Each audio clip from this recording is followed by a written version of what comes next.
Bonjour, c'est Cryptoly, j'espère que vous allez bien en ce vendredi 3 novembre 2023. C'est avec plaisir que je vous retrouve aujourd'hui pour parler crypto, pour parler BTC. On a quand même pas mal de nouvelles entre SBF qui va certainement finir en prison, on ne sait pas encore pendant combien de temps, et ensuite on ira faire un petit tour sur les cours parce qu'on a eu un petit peu de mouvement, que ce soit au niveau des actions, donc de la macroéconomie, ou que ce soit au niveau du BTC, et ça commence tout de suite.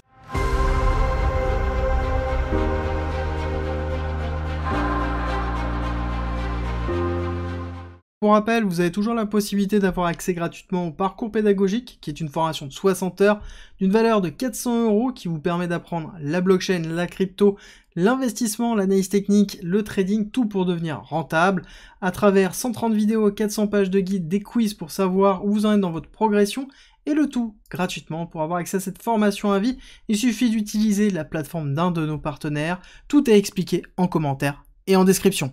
On commencera par PayPal qui reçoit une injonction de la SEC. Alors PayPal a émis le PYUSD, donc qui est un stablecoin basé sur PayPal avec un paquet par du dollar classiquement, et donc ils ont reçu une injonction de la SEC d'émettre de nouveaux documents et donc de fournir des nouveaux documents pour assurer le bon fonctionnement de PayPal. Au niveau du PayPal USD, donc qui est le PYUSD, pas facile à dire quand même, on est d'accord. On va se retrouver sur un market cap qui est de 158 millions, quand même déjà, avec du volume quand même, qui est de 24 heures, on est entre 2 et 4, 5 millions. Et on a plusieurs gros exchanges qui ont décidé d'utiliser notamment le PayPal USD, ce qui montre aussi une phase d'adoption. Et à côté, PayPal est en train de travailler sur l'intégration de ce stablecoin dans différentes utilisations. Et donc, ça va donner, à un moment donné, un peu plus de poids à la crypto. On continue avec SBF. Alors, SBF qui a été, ça y est, condamné à, qui a été validé coupable sur les 7 charges. Ce que l'on va attendre maintenant, ça va être la condamnation. Et la condamnation, ça va pas être tout de suite, ça va prendre un petit peu de temps, ça va être le 28 mars. D'accord, 28 mars, dans lequel il risque jusqu'à, je crois, 115 ans de prison, donc vraiment beaucoup. Alors, les paris sont lancés, n'hésitez pas à dire en commentaire combien vous pensez qu'il aura d'années en prison, parce que dans tous les cas, ça va être relativement élevé. Ce qui est intéressant, c'est qu'on n'a pas encore aussi combien de temps ont ces acolytes qui d'ailleurs ont plaidé coupables et ont témoigné contre SBF. On a Caroline, on va avoir à côté Gary Wang, qui eux, on ne sait pas encore, donc ça va mettre un petit peu de temps. Ils ont directement plaidé coupables, donc je pense qu'il y aura une petite sentence, mais ça va être intéressant de voir l'écart entre les deux. On avance dans la partie macro, peu de nouvelles hier, par contre aujourd'hui on va voir les PMI services, on va voir le taux de chômage qui va arriver et l'indice PMI non manufacturier, donc beaucoup d'indications, beaucoup d'indicateurs à partir de 13h30, ça arrivera, donc il va falloir surveiller les cours. Et en parlant des cours, on a eu une grosse envolée au niveau du SP500 et du Nasdaq, vraiment très grosse performance qu'on a eu hier, limite ça va être la plus grosse semaine que l'on a eue depuis très longtemps, depuis en fait ce retracement, et ce qui est plutôt positif sur les indices. Et là, on est en train de se rediriger vers la grosse zone de retest. Les deux petits retests, pour moi, ont été cut, je les ai cut, de façon à pouvoir retravailler si jamais on a un retest supérieur. Donc j'ai coupé une partie en perte, de façon à pouvoir continuer à renforcer ma grosse position. Si jamais on retrace au-dessus du 786 et qu'on va taper cette zone-là de retest-là, il y a de grandes chances que je prenne la totalité de mes profits, en fait, sur le mouvement total que j'ai effectué au niveau du Nasdaq, parce que, justement, là, on aura un break-off structure suffisant pour se dire qu'on pourra avoir une accélération pour aller chercher les 4554. En tout cas, c'est un signe positif pour le marché, étant donné qu'on est au mois de novembre, et qu'on est en train de préparer la fin des résultats, et donc le retour de la volatilité est un bon signe, surtout que c'est porté aussi grandement par le Nasdaq avec une bougie qui a absorbé totalement la précédente, donc on va attendre la clôture weekly pour être sûr de ça. Si jamais on clôture encore dans ces niveaux-là, ça va être excessivement bullish sur le Nasdaq, ça veut dire que on va être capable potentiellement d'aller chercher les 15 600 avant la fin du mois de novembre, et là ce serait positif parce que ça veut dire que ça tiendrait principalement le SP500, et ça entraînerait un SP500 qui serait plutôt dans une forme de ranging, un Nasdaq qui serait dans une forme de respiration, voire même qui pourrait chercher un petit peu plus haut, et on abordera ça dans tous les cas sur le point de demain, donc l'hebdomadaire. Au niveau des 10 ans des bonds US, donc niveau très important dans lequel on avait tapé un plus de 5%, donc qui était un niveau critique, on est en train de retracer, on est en train de valider un retracement, il va falloir attendre aussi la clôture weekly, il va falloir passer en dessous des 4,6, 4, 6, 5, il va falloir impérativement casser en dessous. Si on casse en dessous, ça sous-entend qu'on a une démarche baissière qui sera validée avec vraiment la rupture des 4, 5 qui permettront d'avoir une accélération de la baisse. Et ce qui est intéressant, c'est qu'on avait bien une divergence baissière qui était présente déjà depuis un certain temps.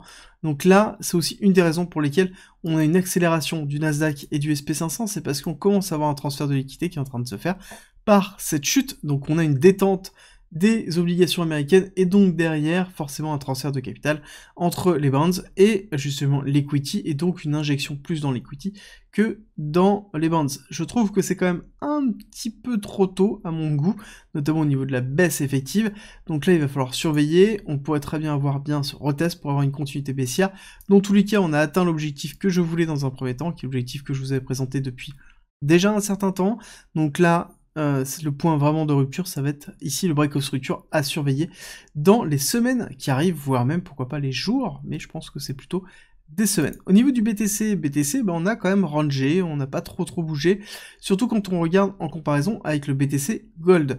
Je sais pas si vous avez remarqué, j'ai fait exprès de pas vous préciser la typologie du graphique pour vous montrer qu'en fait on est à peu près dans un graphique identique à peu de choses près. Je vous remets les deux, on va mettre les deux, hop, de cette façon-là, de façon à ce que vous voyez bien qu'on est à peu près dans la même schématique. Ça sous-entend ici que la relation dollar-gold est à peu près identique quand on la compare au BTC.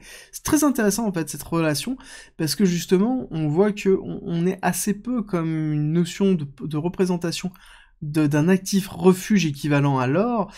Beaucoup de personnes font l'amalgame de comparer le BTC à l'or au niveau du volume, alors que c'est plus au niveau de l'idéologie même, de la représentation de ce qu'est une valeur refuge, surtout qu'on sait que l'or par exemple, les cours de l'or sont hautement manipulés, et certainement ça fait partie des actifs les plus manipulés avec la notion d'or papier. Bon, on va revenir vraiment au BTC, dans lequel, ici je suis sur le graphique du CME, donc BTC USD, du Chicago Mercantile Exchange, donc qui est la représentation des futurs, et donc des institutionnels, dans lequel on a ici quand même une semaine qui est relativement flat, on va pas se le cacher, si on clôture la semaine comme ça, on n'aura eu aucune volatilité dans la semaine, et on va juste faire un petit point sur l'accélération haussière générale que l'on a eue à cette époque-là. La première accélération dans laquelle je vous avais dit que c'était très important qu'on ait un très gros break-off structure et que là il fallait acheter, c'était ici dans cette partie-là. Et je vous avais dès le début en fait tracé ces différentes zones en vous disant que voilà, pour moi c'était la résistance à casser qui est devenue ensuite support à retester, et quand on a break ici cette zone-là, je vous avais expliqué que c'était un support très important et que si jamais on le cassait, on allait chercher dans la reload zone qui se trouvait plus bas, voire la reload zone 2 qui se trouve encore plus bas.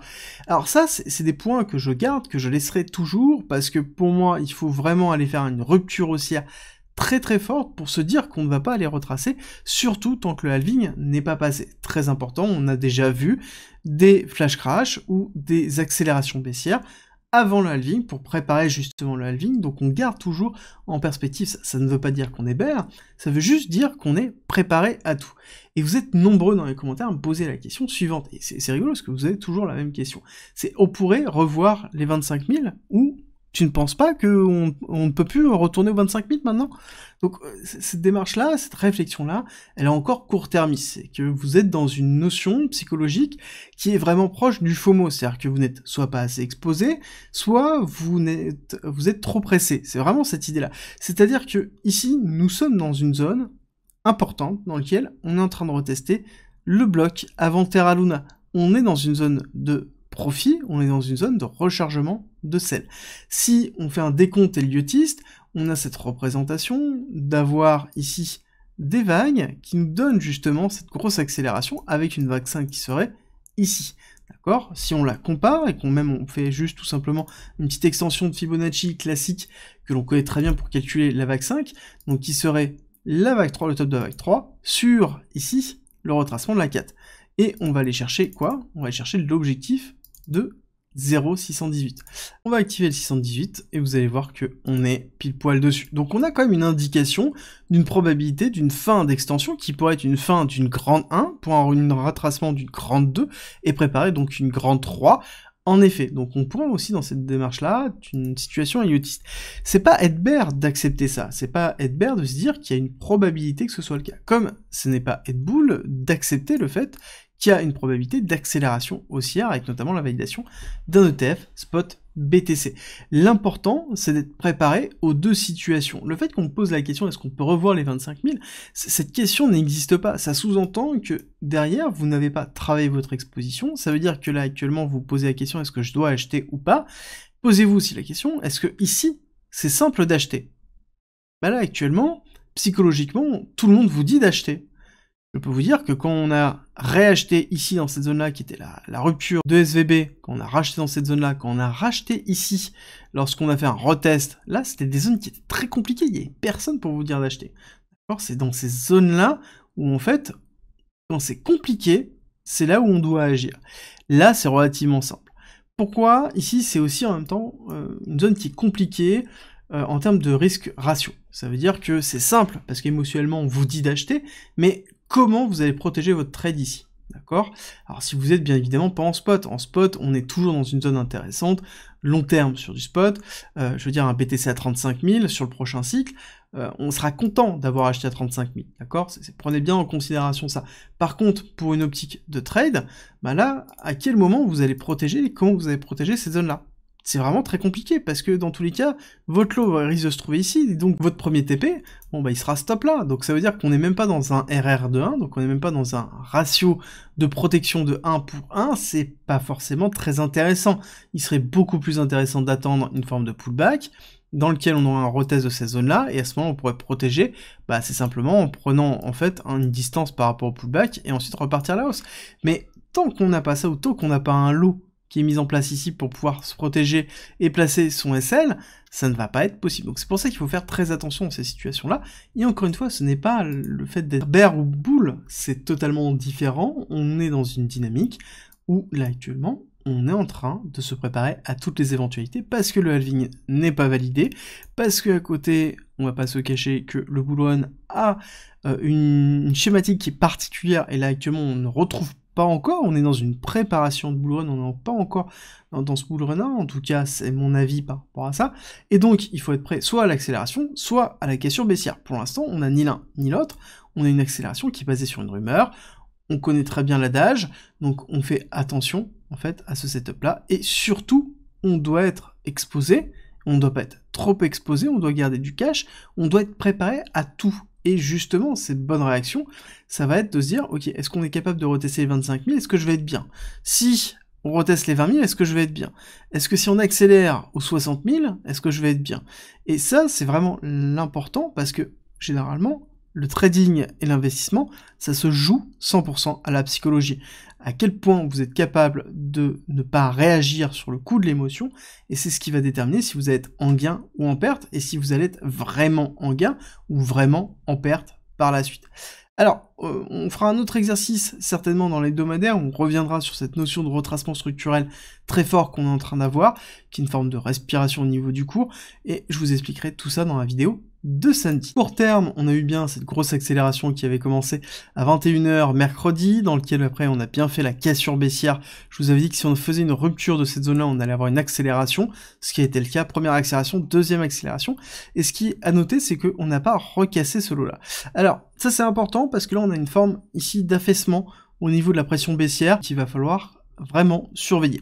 Alors pour plusieurs raisons, c'est que on est allé prendre la liquidité au niveau du top, une grosse liquidité qui avait été laissée ici par cette zone-là, et on a aussi une grosse liquidité qui est présente ici, d'accord? Donc dans lequel on aimerait bien aller chercher, et qui correspond en plus, quand on regarde cette impulsion baissière et ce retracement, donc extension de Fibonacci, au 1,618 au niveau des 34 000. Donc pour moi, les 34 000 sont une target importante, dans lequel on irait chercher la liquidité laissée par la multitude de retests de cette zone-là, donc c'est important d'aller la chercher, et ensuite on ira voir, est-ce qu'on fait un retest et on s'en sert de support pour repartir, ou est-ce que, à contrario, on s'en sert de résistance pour ici consolider et revalider une cassure baissière pour aller chercher les liquidités plus basses, liquidités qui ont été laissées par ces deux zones-là.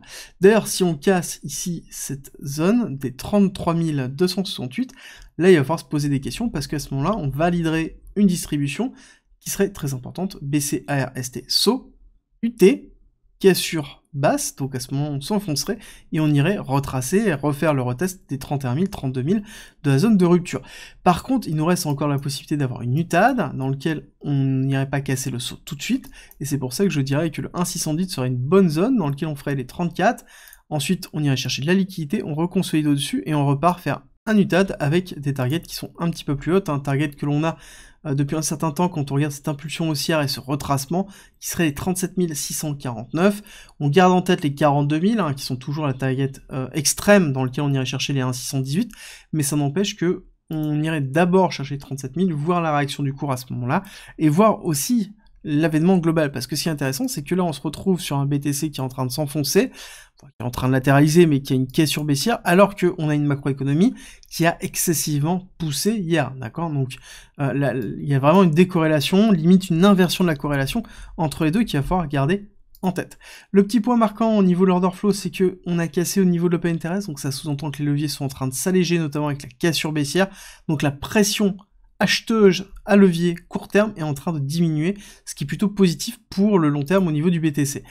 On est toujours en train d'aller chercher les stops, ça ne change absolument pas, et au niveau ici de Kingfisher, ce qui va être intéressant de voir, c'est que en effet, on est en train de recréer de la liquidité, on est allé chasser la liquidité, première chasse à la liquidité, et on voit qu'on est en train de recréer du short, mais qu'on a encore un petit bloc de long qui reste en dessous de ce niveau-là, donc c'est pour ça que je vous dis qu'on risque d'aller les chasser, et ensuite on ira voir est-ce qu'on va refaire une accélération haussière ou pas, ça on recalibrera directement ensemble. J'espère que cette vidéo vous a plu, si c'est le cas, n'oubliez pas de me laisser un like et un commentaire, ça me fait toujours très plaisir et je prends plaisir à vous répondre. Et on se retrouve à 13h30 pour parler du sol, la crypto de Solana.